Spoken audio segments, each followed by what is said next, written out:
Transcribed. Waiting for their entrance cue are stars Ronald Colman, Audrey Totter, Vincent Price, Barbara Britton, and Art Linkletter in Champaign for Caesar. A full hour of laughs on the Screen Guild Players. Stay tuned. In the field of entertainment, the castle of success is difficult to enter. First, you must cross the moat of ability and experience, then crash through the Golden Gate marked opportunity. That's where ABC's great Thursday night program, Ted Mack and the Original Amateur Hour, comes to the rescue. Each week, over 300 applicants are screened. For these, the Golden Gate of opportunity swings wide when Ted Mack and the Original Amateur Hour gives them a chance to be heard by all. There's entertainment tonight on Ted Mack and the Original Amateur Hour over your ABC station. Listen to Hollywood's greatest stars in Hollywood's greatest motion pictures on the air. The American Broadcasting Company brings you the Screen Guild Players.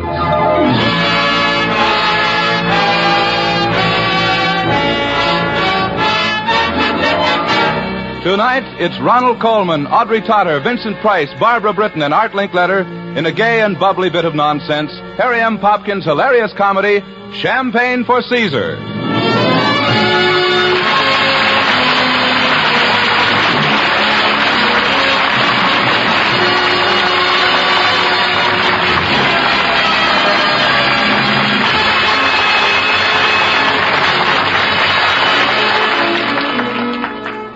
You know, show business has always liked to kid show business. Movies kidding radio, radio kidding movies, and both of them sometimes kidding television. Tonight we've got a combination of all three, and believe me, they add up to a lot of fun. Just for laughs, the Screen Guild Players bring you another radio premiere, Champaign for Caesar, starring Ronald Colman, Barbara Britton, Art Linkletter, Audrey Totter, and Vincent Price.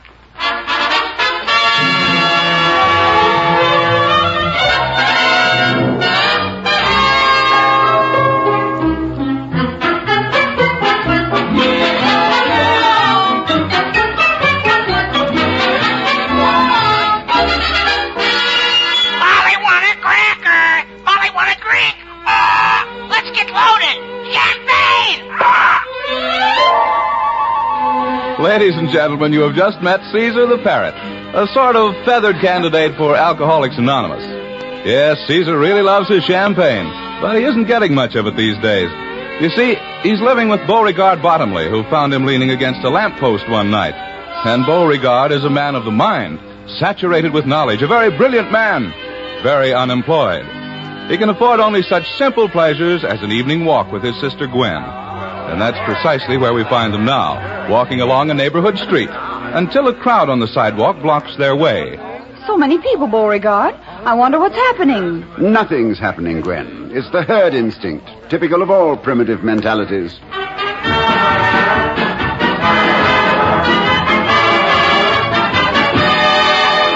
Oh, it's a television show. In that radio shop. They're looking at the television. I revised my previous estimate. This indicates no mentality at all. Hi, hi! Hi, hi! Ho, ho! Ho, ho! What time is it? Happy Hogan! Happy Hogan time and Masquerade for Money. That #1 coast-to-coast quest for dough, now televised locally.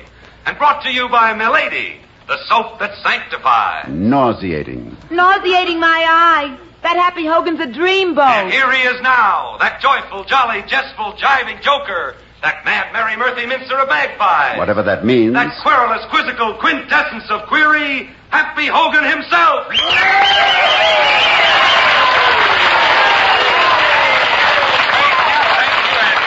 Ladies and gentlemen, tonight we're going to break it down, kick it around, and throw money all over it. Look, Gwen, shall we bid a bon voyage to this dreamboat and quietly steal away? Oh, it's one of those quiz programs, Beauregard. Let's watch it for a while. It might be fun. Yeah, it's exciting. The contestants come out dressed like anything they want to be, and then he asks them questions. For the one or two people who are not familiar with our show, let it be known that Masquerade for Money pays $5 for the first question, $10 for the second, and so on, up to the sixth question, which pays the lovely loot of 160 clinkers. If the contestant wishes to stop at any time and pocket the money, he may do so. And here's your first contestant, Happy. Bring her on.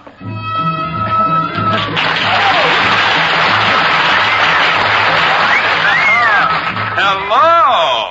Hello. And who are you?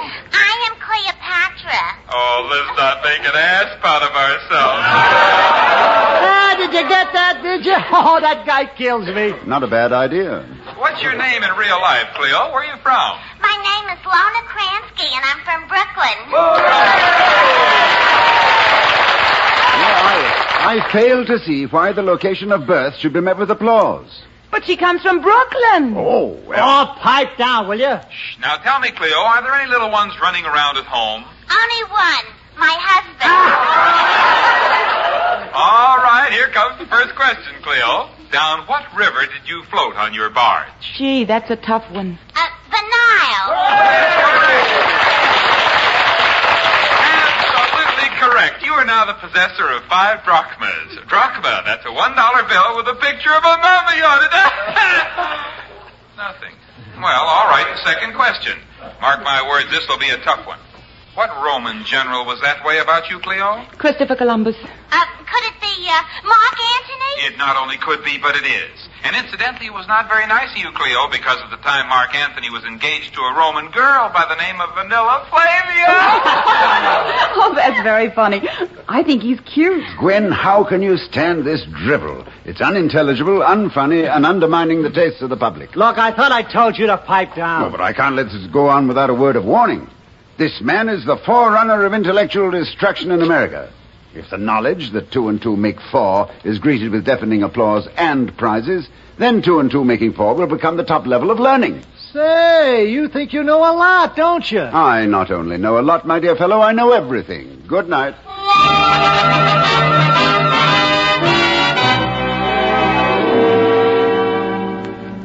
Mr. Bottomley, the employment agency sent you to us? Yes, they did. May I ask why you wish to work for Milady's soap? Well, for one thing, the agency sent me over, and for another, I have no alternative. I need a job. Oh, very well. Come along. I must explain, Mr. Bottomley. This whole idea originated with our top executive, Mr. Burnbridge Waters. It's all very hush-hush, and we refer to it simply as Operation Lather.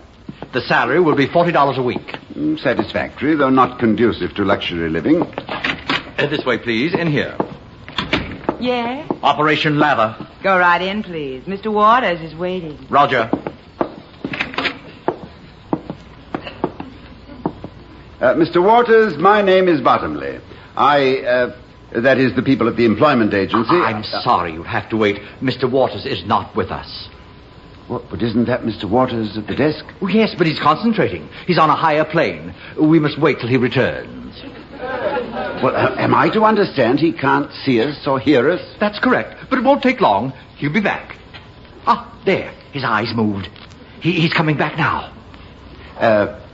Mr. Waters? Sit down. My time is extremely valuable. Mr. Waters, this is Mr. Bottomley. He hopes to join Milady's family. Here is his application, sir. Ph.D., physicist extraordinary, master's degree at the age of 13, author of Neutrons and Croutons. Mr. Bottomley, all this means one thing to me. You are a dreamer and I am a doer. Do we have that straight? Quite. I have an idea, and I want to know what the average man thinks about it. When we find out what he thinks, we'll change his thinking. Change his thinking. Magnificent. What I'm about to tell you is very top secret. It ranks with the discovery of electricity and the invention of the wheel. Yes? I am thinking of putting on the market an all-purpose cake of soap that will also be used to clean teeth. I see. A sort of a foam-at-the-mouth approach. Mr. Bottomley, you would have started tomorrow.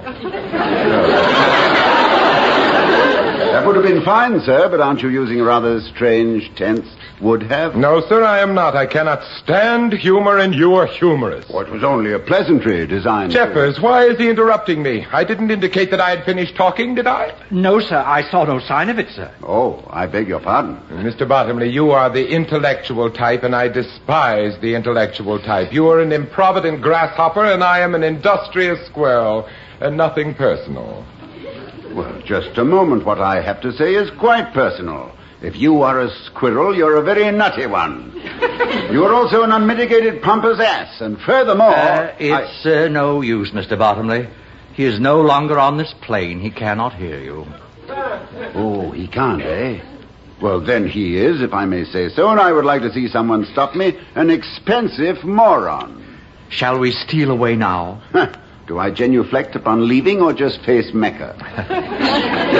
This way, please. Report on Operation Lather, sir. Mission completed. Oh, if Mr. Waters returns, I'll be in my office. Roger. Excuse me, miss, but would you mind telling me... Oh, hello. Here's your autographed picture of Happy Hogan. Happy Hogan? Every visitor must take one, company rule. He's cute. Don't you think Burnbridge Waters discovered him? The greatest discovery since the wheel. Mm-hmm. Did you get the job? May I congratulate you? No, I didn't get the job, but congratulations may be in order. Really? For what? I believe I have the greatest idea since the discovery of Happy Hogan.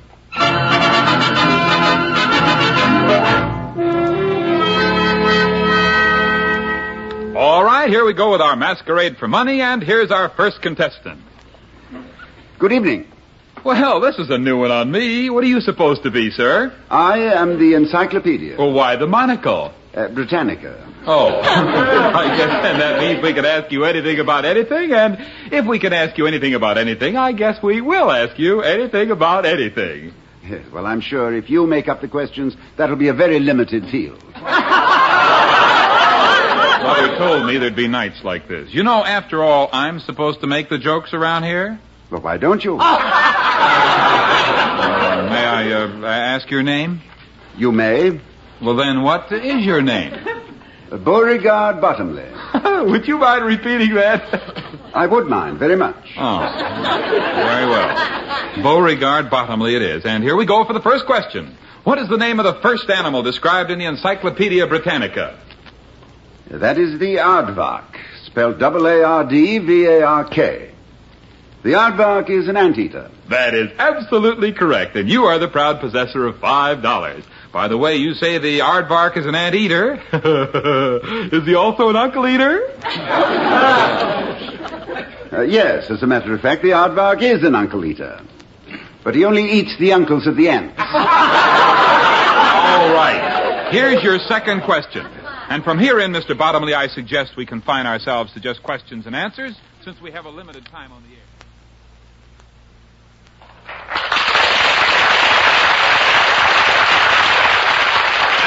Absolutely correct, Mr. Bottomley. Bottomley, I know that man. He's a disappointed office seeker, an assassin. I tell you, he's a saboteur from Life Boy.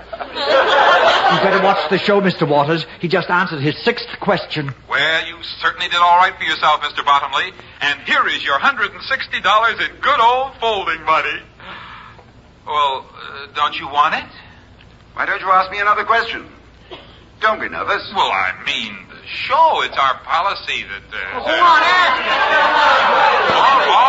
All right. Never let it be said that the lady didn't always treat the customer right. So here we go for $320. What is the Japanese word for goodbye? Sayonara. Not to be confused with cyanide, which is, of course, goodbye in any language. That is right. I mean, that is absolutely correct. And for the first time in the history of our show, a contestant has nicked us for $320. Congratulations, Mr. Bottomley, and here is your money. No, thank you. Now, wait a minute. Our time is running. No more time. No more questions. Well, that's all right. I'll come back next week when you have more time. Huh? Sure. Let's come back next week. Thank you, ladies and gentlemen. Thank you very much. Your encouragement is an inspiration. I'll be back next week if they allow me on the program.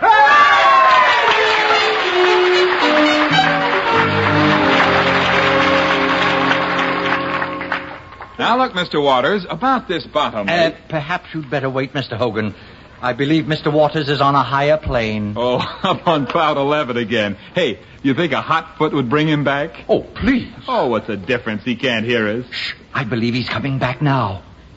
It's the greatest idea since The Walking Man. I'm glad I thought of it. Mr. Waters... This Bottomley now. We'll stretch him out for 5 or 6 weeks by asking him only one question a week. We'll pull out all stops on publicity, build up our audience and our Hooper rating, generate a terrific sales campaign, and then knock him off. If you ask me, I think we ought to pay him off right now. No one asked you, Mr. Hogan. You are paid to entertain, not to think.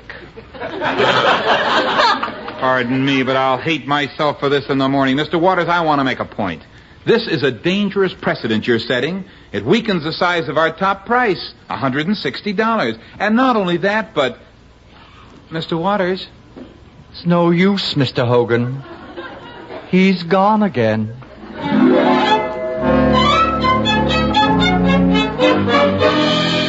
Only 2 weeks and it's paying off. Our Hooper rating is up 5 points. 4 weeks and our sales have almost doubled. 6 weeks. I think the time has come.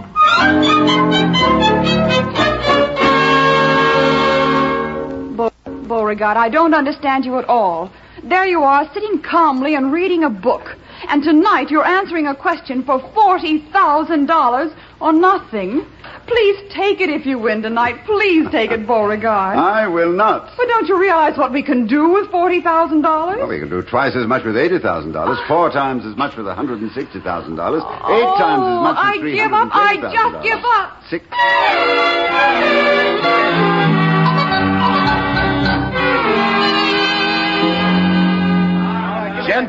Gentlemen, I'm proud of you. These questions aren't just hard, they're mean.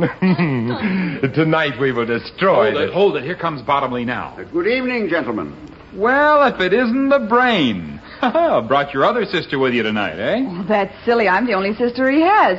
Don't you remember me, Mr. Hogan? We met that first night, the first time Beauregard was on the program. Oh, I'm sorry. I didn't even recognize you. Well, that's understandable. She spent the afternoon at the beauty parlor.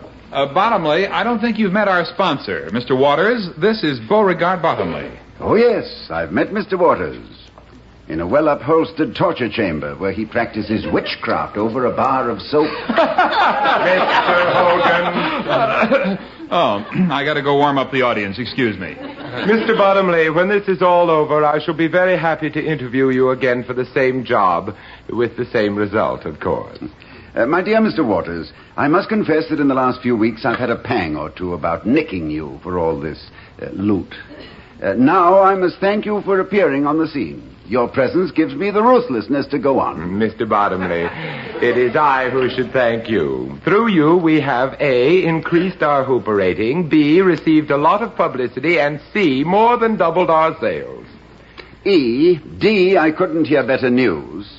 E, I hope the sales will increase even more. And F, it would frighten you if you knew why I felt this way. Now, excuse me, please. I believe I'm on.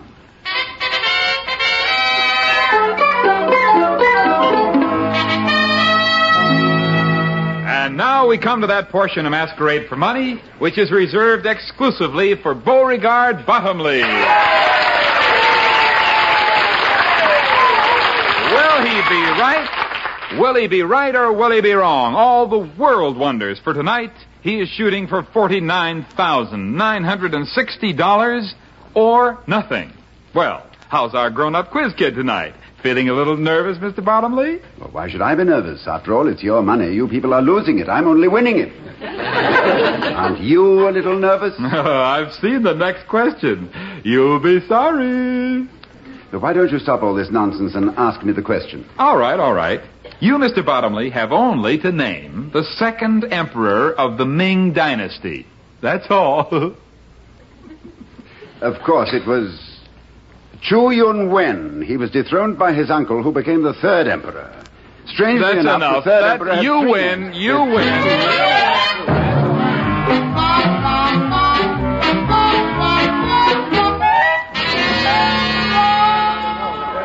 My dear, you have your pencil and notebook. You are prepared to take down everything I say. Oh, yes, Mr. Waters. Well, then let us proceed. Gentlemen, there's no denying the fact we have a Frankenstein on our hands. A very well-informed Frankenstein. He must be stopped. That is absolutely correct, B.W. Now, the question Don't use that word question. Gentlemen, our course is clear. We have had our $40,000 worth of value from this man. I will pay him off, and that will be the end of it. That's what you think. Mark my words and bruise my body. Beauregard Bottomley will be back next week shooting for $80,000. $80,000 and $160,000 the next week, and then, oh, you jughead! Thank you, and good evening, Burnbridge Waters. See you around, kids. Sit down! Hogan, you're in this right up to your options. If you hadn't let him continue on the show... I let him continue. You were so crazy about it you had 3 trances and a vision and came out of it shrieking with happy laughter. I reversed my decision. Well, I had no decision to reverse. You think I enjoy being Joe Schmo from Kokomo every week, having this joker top me with his insults? I don't like it any more than you do. What do you expect me to do? Go out and shoot him? No, we mustn't start thinking like that. Gentlemen, there is only one way. We must bore from within. Now, what do we know about Beauregard Bottomley? Where is he vulnerable? Nowhere. That's just the trouble, Chief. And believe me, we've investigated thoroughly. No weaknesses, no woman, no nothing. No hits, no runs, no errors. He lives in a bungalow court with his sister. She teaches piano. And that's about all we could... The piano, wait a minute. That gives me something. Hogan, you mean that you have got an idea? I think so, boss. Want to treat me to a few piano lessons? You mean, reach Bottomley through his sister and then... Of course. Go right ahead.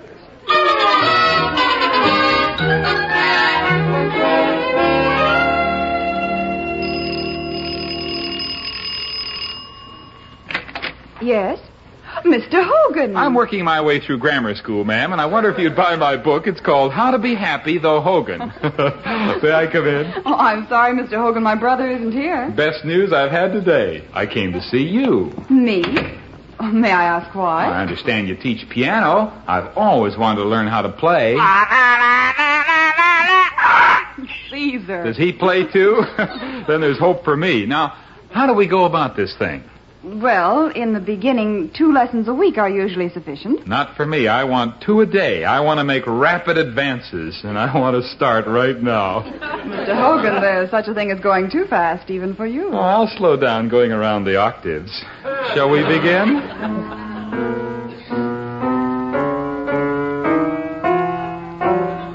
Stop the music! That's sacrilege. Let's get loaded! Hey, that's brilliant. Miss Bottomley, I happen to know the nicest little bar. I thought you came here to learn piano. Miss Bottomley, I'll tell you how it is. I've had you on my mind since the minute we met. Would you believe me if I told you I'm crazy about you? I certainly would not. Then I won't tell you. I'd rather show you. Mr. Hogan, please, you mustn't, you can't... Mr. Hogan. How about that little bar I mentioned? Oh, well, no, but I do think I need a little air. Oh, fine, we'll go for a ride. I have my car just outside. And... First, perhaps we'd better talk. Mr. Hogan, let's be frank with each other. I know you're playing up to me in order to get information about my brother. In other words, I'm a heel, huh? Not in other words. Same words. But you're going for a drive. You'll let me kiss you? Because I like you very much. You like me even though you think I'm a heel? Yes. Isn't it awful? It sure is, but I love it. Look, why don't we change our plans a bit? What do you suggest? Well, with talking, I can get anywhere. Let's have some more kissing, and then we can talk.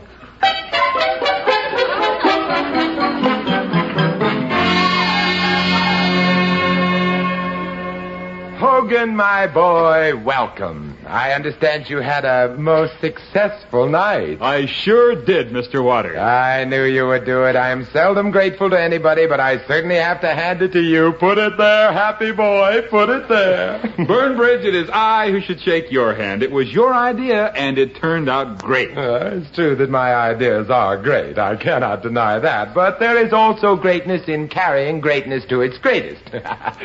What's the score, happy boy? Well, in the first place, Beauregard Bottomley has no weakness. His personal behavior is above reproach. There are no vices. There's no woman. You know why? He wants a woman who's both brilliant and beautiful. What are you telling me, boy? Why did I congratulate you? Why did you let me shake your hand?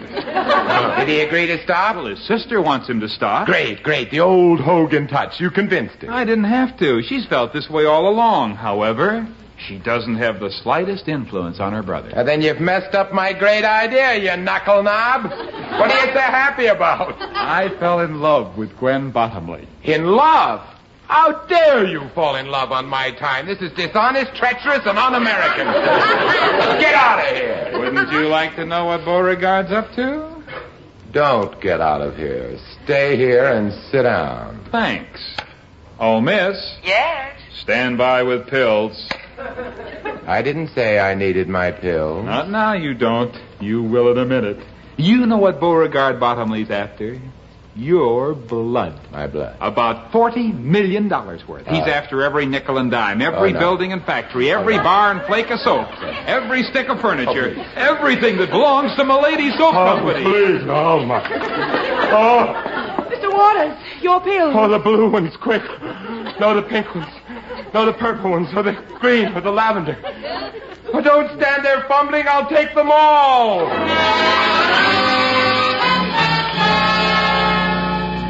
The frequency of a bat's shriek is somewhere around 20,000 cycles a second. That is absolutely correct.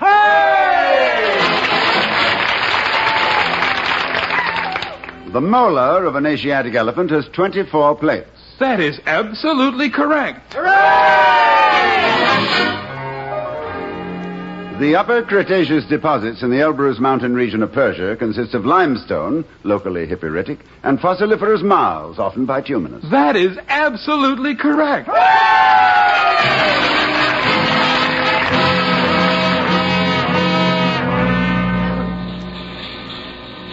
When they told me he was in the plant, Mr. Waters, I didn't dare have him thrown out. You were quite right, my dear.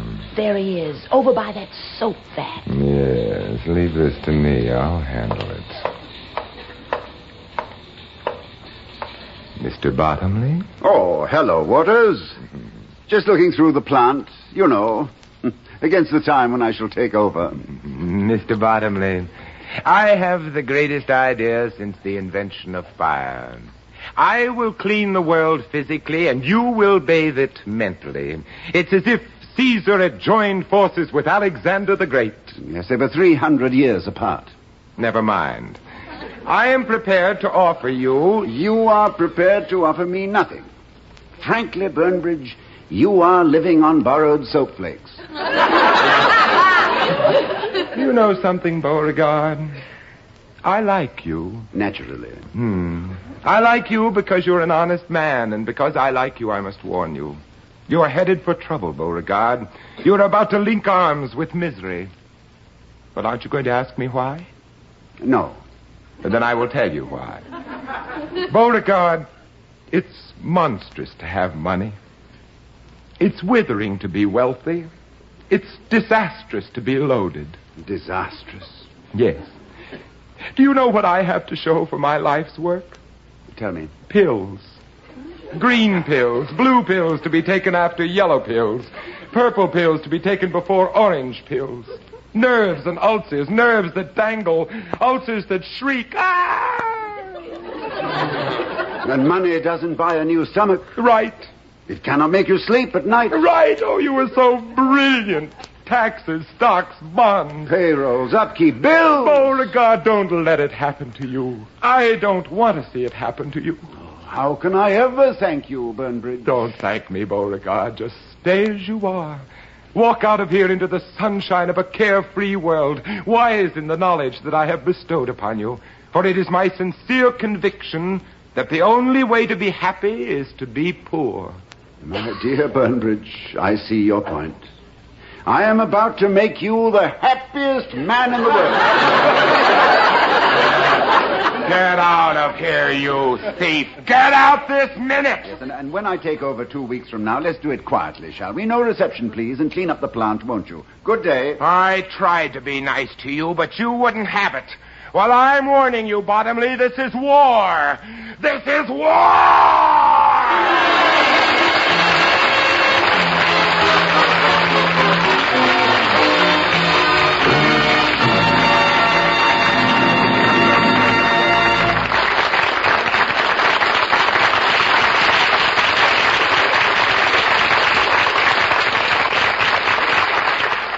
We will return with the second act of Champagne for Caesar in a few moments. When an object is completely in the dark, we can't see it at all. Place one light upon it, and it appears flat and distorted.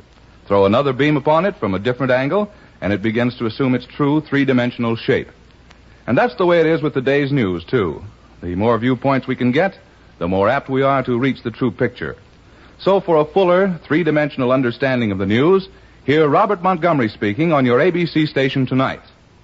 Now a brief pause for local station identification. This is KECA, AM and FM Los Angeles.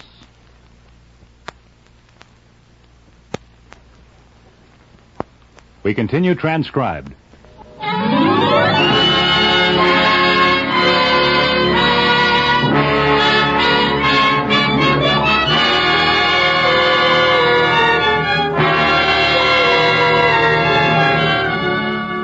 Now, the American Broadcasting Company presents the Screen Guild Players in Act Two of Harry M. Popkin's Laugh Riot, Champaign for Caesar, starring Ronald Colman, Vincent Price, Art Linkletter, Audrey Totter, and Barbara Britton.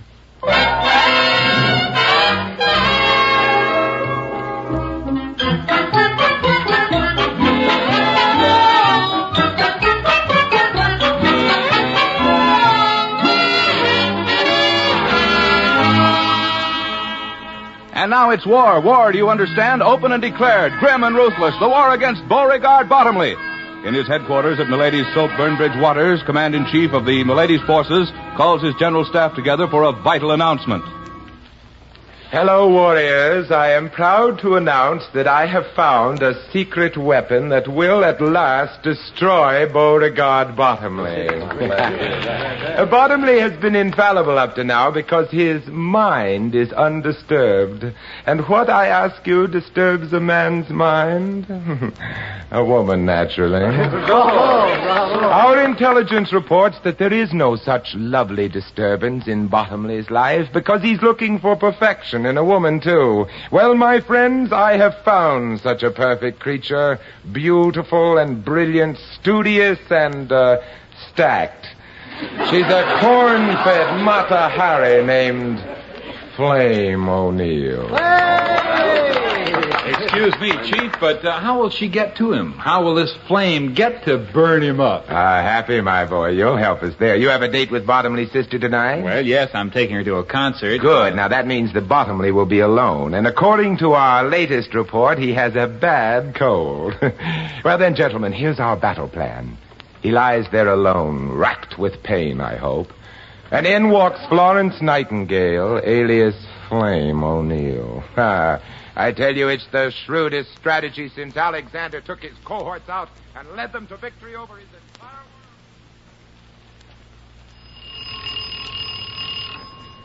world. Yes? Come in. The door is open. Who is it, please? I'm afraid I can't get out of bed. I have a cold. Mr. Bottomley? I'm sorry. My sister isn't here. If you'll come back tomorrow, perhaps. I didn't come to see your sister. I came to see you. I'm a nurse. But I didn't order a nurse. I'm a present from the Billings, Montana Beauregard Bottomley Fan Club. Really? Oh, what a charming, practical present. Of course, the whole country's disturbed about your illness, but in Billings, they really took it to heart. And, well, here I am. My name is Flame O'Neill. Sweet chick. Miss O'Neill, it would be difficult to express my appreciation to you and the fan club, but... give me your hand. Oh, no, really, there's nothing seriously wrong with me. Pulse rather rapid. Oh, it isn't really. It's just and you that seem so warm. Running a temperature, I suppose. No. I took it a while ago. Well, don't worry. We'll get you cured. First, I think we'd better straighten your bed. Then you can get to sleep and get some rest. Oh, no. I never go to sleep before midnight. But then you don't usually have a cold before midnight, do you? Want to give me that book? No, I always read myself to sleep. Oh, now don't be a difficult little boy. We'll just put this book over here and... it's Schlesinger's new one. With Mind Through Darkest Matter. Interesting but somewhat violent, don't you think? You've read this book? Oh, you're not the only one who reads, Mr. Bottomley. Now, let's turn out the light. No. Just a moment, please.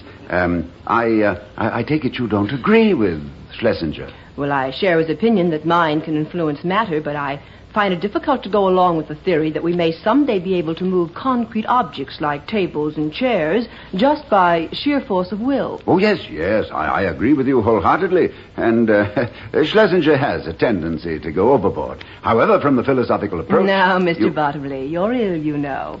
Let's tuck Schlesinger in for the night. There we are. Lights out.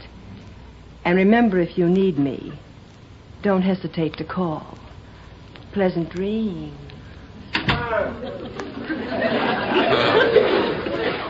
Pleasant dreams, indeed. I've no intention of dreaming. No intention of sleeping. If I want to read, I shall read. You can be stuffed, you know. Schlesinger. She's quite well informed. Attractive, too. Charming. I like her. In fact, oh, my goodness. Miss O'Neill, nurse! Yes? Miss O'Neill, it just occurred to me. There isn't any place for you to sleep. Oh, I'll be quite comfortable on that couch over there. You're going to sleep in here? Naturally. Uh-oh. Don't let it disturb you. You mustn't think of me as a woman. Think of me as a nurse. Of course, yes. The Schlesinger thought block, yes. Now, don't you worry about me at all. You won't even know I'm here. Good night, Mr. Bottomley. Good night.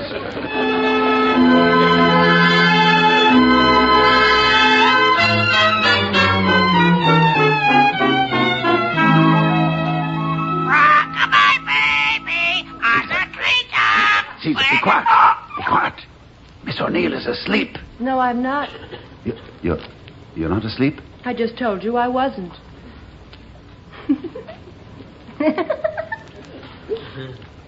What are you laughing at? Oh, nothing. Something I said or did, perhaps? No. No, really, it's nothing. Nothing at all. But one doesn't laugh at nothing, does one? I mean, does one? I just happened to think of something that struck me funny. What? Oh, I couldn't tell you. I really couldn't. Forget it, Mr. Bottomley. Good night.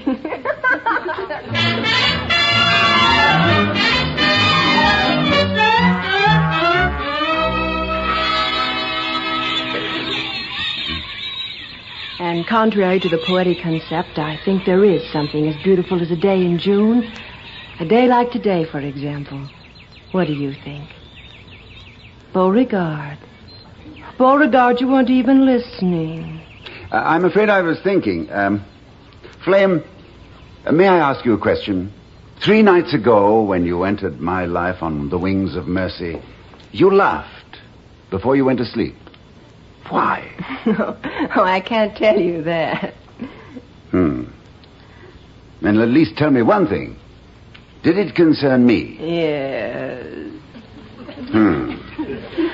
Beauregard, my conscience bothers me. Oh, why? Well, now that your health has been restored, I consider it unethical to stay employed any longer by the Billings, Montana Beauregard Bottomley Fan Club. Oh, but I still don't feel right, you know, when I turn abruptly my back. I'm sorry, Beauregard.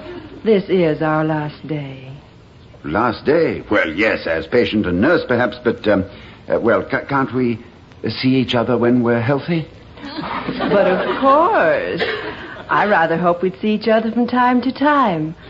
I would miss terribly the brilliance of your wonderful mind. Isn't there anything else you might miss?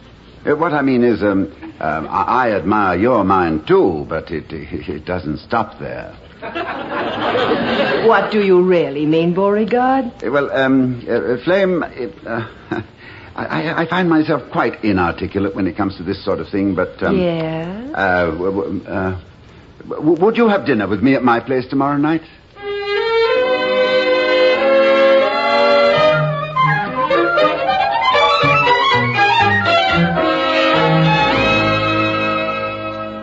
You mean, Miss O'Neill, that at this very moment he's expecting you to arrive for dinner? No. He expected me an hour ago. He's tried to call me 13 times already. Of course, I haven't answered the phone. Oh, gorgeous, wonderful, how beautifully nasty. I won't let him reach me until tomorrow afternoon. My explanation will be vague and uneasy. Yeah. He'll be angry. I'll cry. He'll beg my forgiveness. And he'll end up puzzled, uncertain, and confused. confused. Oh, of course. All this has happened to me many times. It's such a lovely way to become confused. Possibly after this is all over, you and I can become confused together. Oh, pardon me, your phone is... Well, what am I saying? Let it ring.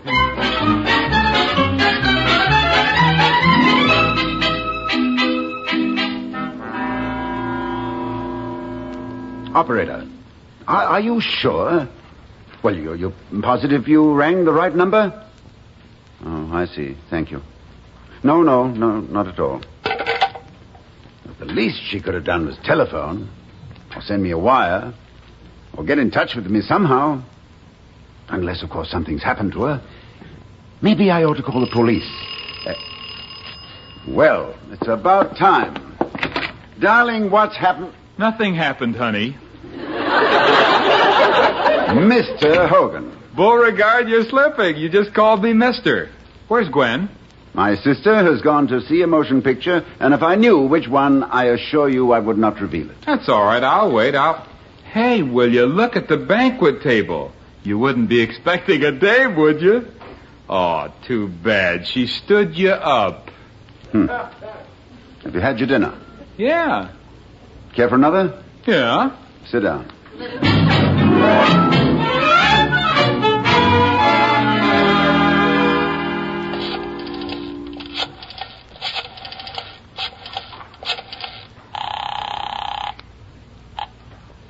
Hello? Flame, what happened? Beauregard, how nice of you to call. I was just thinking of you. Flame, where have you been? What happened to you? What happened to me? What do you mean? Beauregard, what are you talking about? May I remind you that we had a date for yesterday evening? We did not. We had a date for today. We had a date for yesterday. I remember distinctly. Well, even if I did make a mistake, that's no reason to raise your voice. Why didn't you call me? I was home all evening. I called you 53 times. Maybe I was in the shower. The 53 times I called were scattered from 8:10 to 12:15. Well, I hope you don't think I was in the shower for 4 hours. Well, of course not. But you just said so. I did not. Maybe you called the wrong number. That I consider an insult. Oh no, please. Flame, I didn't mean to hurt you, darling. Oh, I beg of you, I implore you, stop crying. Please. Maybe we better not see each other anymore. Our relationship was so beautiful, and now one little misunderstanding. Oh, would it be so easy for you not to see me anymore? It wouldn't be for me, I assure you. You know, it wouldn't be for me either. Then, darling, let's not quarrel anymore. I'll see you this evening at the broadcast, won't I? Say you'll go with me. Well, if you'll promise not to be silly anymore. Oh, of course. Oh, darling, you're sweet to forgive me. And please don't cry anymore. I'll pick you up a date. All right. Goodbye. Goodbye, my dear. Call up some dames. Let's have a party. You know, Caesar, she seemed very reasonable. But how could I have dialed the wrong number 53 times?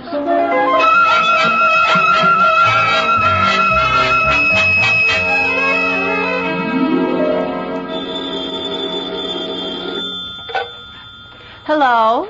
Who's it? Flame? Oh, I'm sorry, darling. Sorry you called me. Oh, I should be hurt. No, it isn't that, my dear. You see, I started to call the library. I was sure I dialed the proper number. And suddenly I find myself talking to... Flame, I'm most concerned. About what, Beauregard? Myself. Being so confused and uncertain. Flame, there are weaknesses in my structure. I'm disappointed, darling. I'd hoped that I was the only one. Oh, my dear, against you, of course, I confess I am utterly helpless. But no, once before Another woman? Quite to the contrary. It was Albert Einstein. Einstein? Yes. I couldn't master his theory of space-time continuum. It drove me to the brink of a breakdown. But of course you mastered it eventually. Not quite, my dear. Not quite. Now everything is so confused. Oh, you poor darling. But you'll feel better by tonight. I'll see you at 8 o'clock sharp, remember? Yes, I'll try to, darling. 8 o'clock sharp. The theory of space-time continuum. Hold it, Dr. Einstein. Here we come.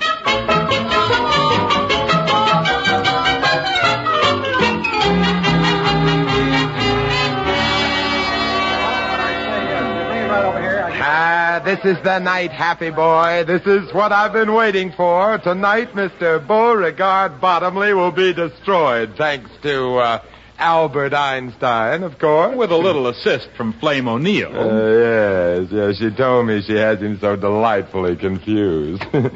She'll have him even more so before he goes on. I tell you, this is my night to howl. Hey, slow down. There's an audience out there. Oh, Happy? Oh, Gwen. Excuse me, boss. Hello, darling. Hiya, Beauregard. Oh, hello. Good evening. Isn't anyone going to introduce me? What? Oh, yes, of course. Flame, this is, Mr. Burnbridge Waters. Why, Beauregard, this isn't Mr. Waters. This is Happy Hogan. Oh, yes. Happy Hogan? How nice. So you're Flame, huh? Any relation to Mr. and Mrs. Blaze from Fire Island? Oh, that's cute. Beauregard, why don't you tell me all those nasty things about Mr. Hogan? I think he's terribly attractive. Flame, they used to call me Gorgeous Hogan when I was wrestling. If you'll excuse me. Hey, Gwen, wait a minute. Beauregard, isn't he beautiful? Miss O'Neill, this is disgraceful. What on earth are you... I can't help myself. It's stronger than me, do you hear me? It's stronger than me. I lied to you, I wasn't home. I had a date with you, but I broke it. I couldn't help myself. Hogan is just like Bill. Bill is like Steve. Steve is like Jim. I can't resist them. I'm spellbound. I'm like putty in their hands. Flame, what has happened? Beauregard, they're ready for you. Hurry, the show is on. What show? Oh, yes, of course. Excuse me, please. Beauregard.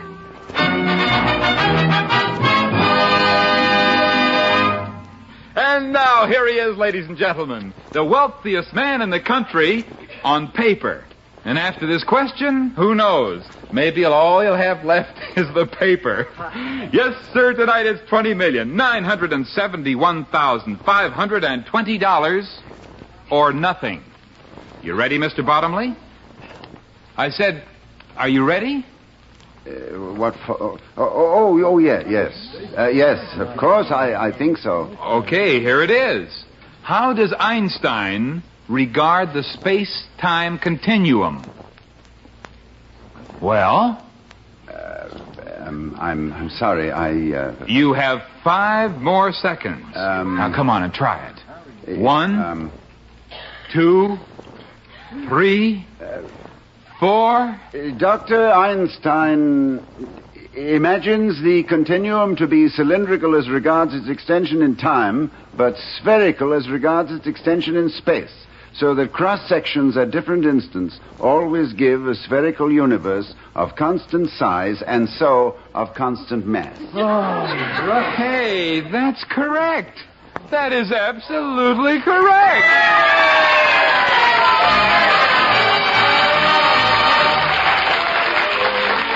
Beauregard, you did it. I'm so proud of you. Thank you, Gwen. I suppose Flame has gone. Yes, she has. I'm sorry, Beauregard. Oh, don't be sorry, my dear. I expected it.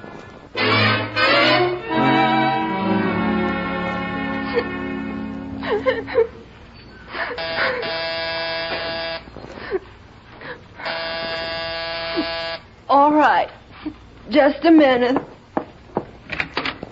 Good evening. Beauregard, no, you can't come in. That is a statement contrary to fact. I am in. Beauregard, if you'll just give me a chance. Now, let me see. Oh, yes, it should probably be in the dressing room, yes. Beauregard, What are you up to? What are you looking Here we for? are. Here it is. My hairbrush. What do you want with my... Beauregard, let go. No, you can't. You can't, you... Ouch! Ouch! Ouch! Ouch! That's enough, I think. Sit down. Yes, sir. Ouch! Beauregard, may I stand instead? You may stand. I'll take it, my dear. Hello? Miss O'Neill? Oh, I'm sorry. She's having bottomly trouble. Now then. You love me, don't you, Flame? Of course. And I know it's silly to ask. You know everything, Beauregard, but won't you tell me, how did you know? Oh, simple matter of deduction, my dear. If you hadn't been in love with me, you'd have stayed to witness my expected downfall. Besides, it's obvious you've been crying. I think you're wonderful. And may I confess my admiration for you. To destroy me with such beautiful torture showed real genius. It was really Mr. Waters' idea. Ah, but the execution was exquisite. Thank you, Beauregard. I did the worst I could. You certainly did. I remember the night you arrived. When I laughed in my sleep. It twisted my mind. It was effective, wasn't it? It was ecstatic agony. Were you also pretending when I kissed you? Why not kiss me again and find out? Oh, Flame, my darling. Sit down. Oh, Beauregard, ouch! Still hurts, Yes, but it's better you came and spanked me, darling, than never to have come at all. No, that never occurred to me, my dear. You're a wonderful guy, Beauregard. I'm so ashamed of myself. Oh, you should be, definitely. You know, to be frank, I should be a little ashamed, too. Why? Because I tricked you just as you tricked me. About Einstein? You mean you purposely let me know you were weak on Einstein? It just so happens, my dear, I spent an entire season with Einstein in a maze of logarithms. I love you. It's the most dishonest thing I ever heard of. I don't think I'll ever forgive you. Oh, ever, my dear? Ever. Well, anyway, till you kiss me again.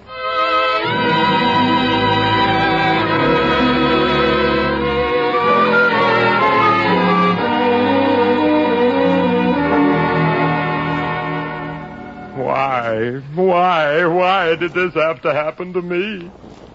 Mr. Waters, you mustn't let yourself go like that. Bottomley hasn't won it all yet. You still have another week to go. Another week of misery and despair. All right, I'll go down, but I'll go down in a blaze of glory. Next week's show will be our last. Very well, book the Hollywood Bowl. Thousands and thousands of people. Fanfare, pageantry, a modern twilight of the gods. And then, my dear, like Romeo and Juliet, you and I will die together. You're nuts.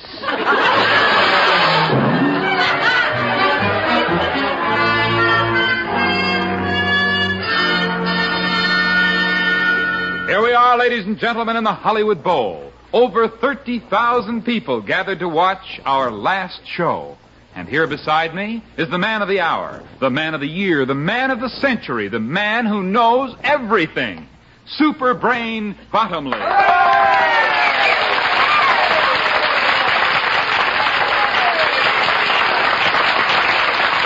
Beauregard, in a moment I will ask you a question, and that answer will determine whether you are worth $40 million or nothing. However, you still have the right to take a lousy $20 million and go home. No, thank you. Are you ready?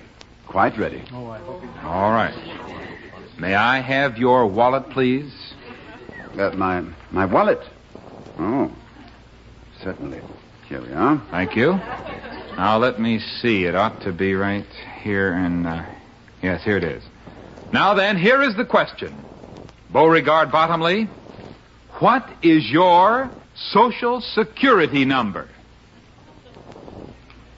Of course. Nothing could be simpler. My Social Security number is 452-1...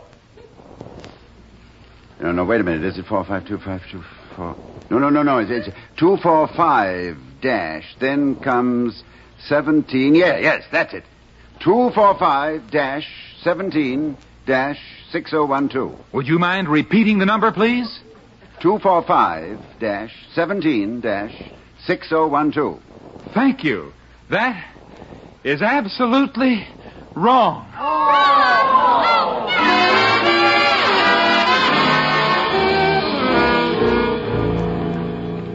What are you, Beauregard? Are you a monster? 1 hour ago, you lost $40 million. Your love left in a hurry, and yet you just sit there and read. My dear Gwen, I consider it one of the greatest virtues to take defeat with dignity. You are a monster. Is it possible your agitation derives from another cause? Such as what?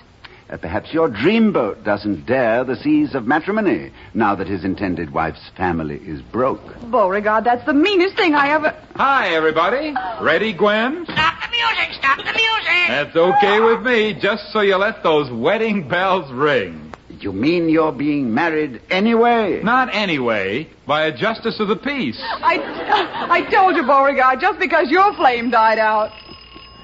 Come in. Beauregard, aren't you ready yet? Flame. Hurry or we'll never have breakfast in Las Vegas. Flame, oh, darling. Jingle bells! Jingle bells! Oh! Listen to him. It sounds just like Christmas. It is Christmas, and here comes Santa Claus now. Hello, everybody. Why, it's Mr. Waters. Now, would somebody please tell me where I can put these bottles in this ice bucket? Holy Toledo, he brought champagne. Yes, champagne for Caesar. The beginning of a lifelong supply. That was one of the conditions Mr. Waters had to accept before I agreed to answer the last question wrong. You agreed to answer it wrong. Why? Well, for one thing, Gwen, I wanted neither of us ever to have any doubts. Darling, what else did you touch him for? Oh, a little money, some stock, and I will now have my own television show, Match Wits with Beauregard. Sponsored, of course, by Milady's Soap. And do you know what the most amazing thing is? I could not have answered that last question correctly. I did not know my Social Security number. If I could only think of something very horrible and very legal. Champagne! Champagne! That's right, champagne for Caesar. Champagne for everyone, all around. Ladies, gentlemen, I give you a toast. Nunc est bibendum, meaning, let's get quietly loaded, shall we?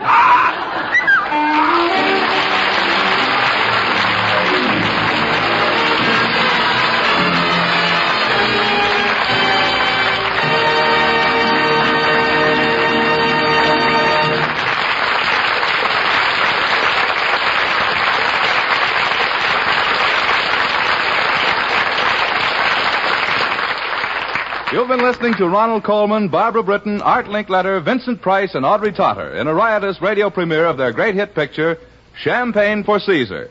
And apparently their champagne party didn't last very long, because here are all of them back at the microphone again.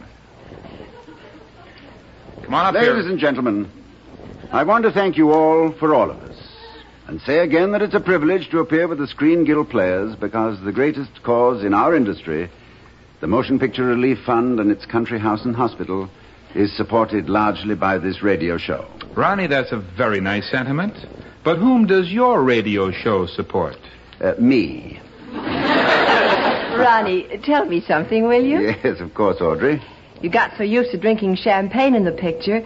Do you also drink champagne in the halls of Ivy? My dear, have you forgotten? We have a sponsor.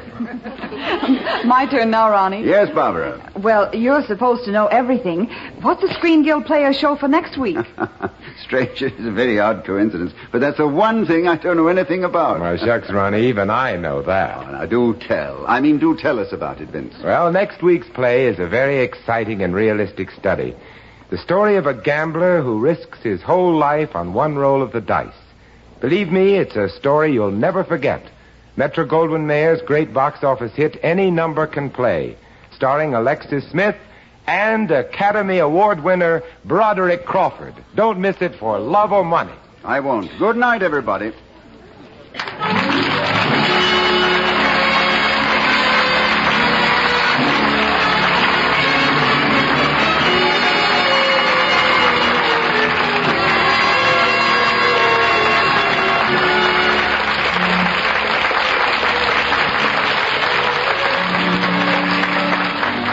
Tonight's Screen Guild Players presentation was under the direction of Bill Lawrence. The adaptation was by Harry Cronman. Music was under the direction of Basil Adlin. Champaign for Caesar was presented through the courtesy of Harry M. Popkin, producer of The Second Woman, starring Robert Young and Betsy Drake. Ronald Coleman appeared through the courtesy of the Schlitz Brewing Company. Audrey Totter can soon be seen in the Universal International production Under the Gun. Vincent Price's next release is the RKO radio picture His Kind of Woman. Barbara Britton will next be seen starring in The Bandit Queen, a Lippert production. Art Linkletter can be seen each week starring on his new television show each Friday night at 7:30 over ABC Channel 7.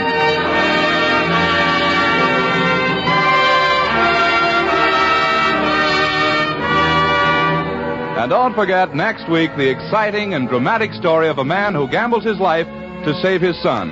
Yes, it's Metro-Goldwyn-Mayer's great box office hit, Any Number Can Play, starring Broderick Crawford and Alexis Smith.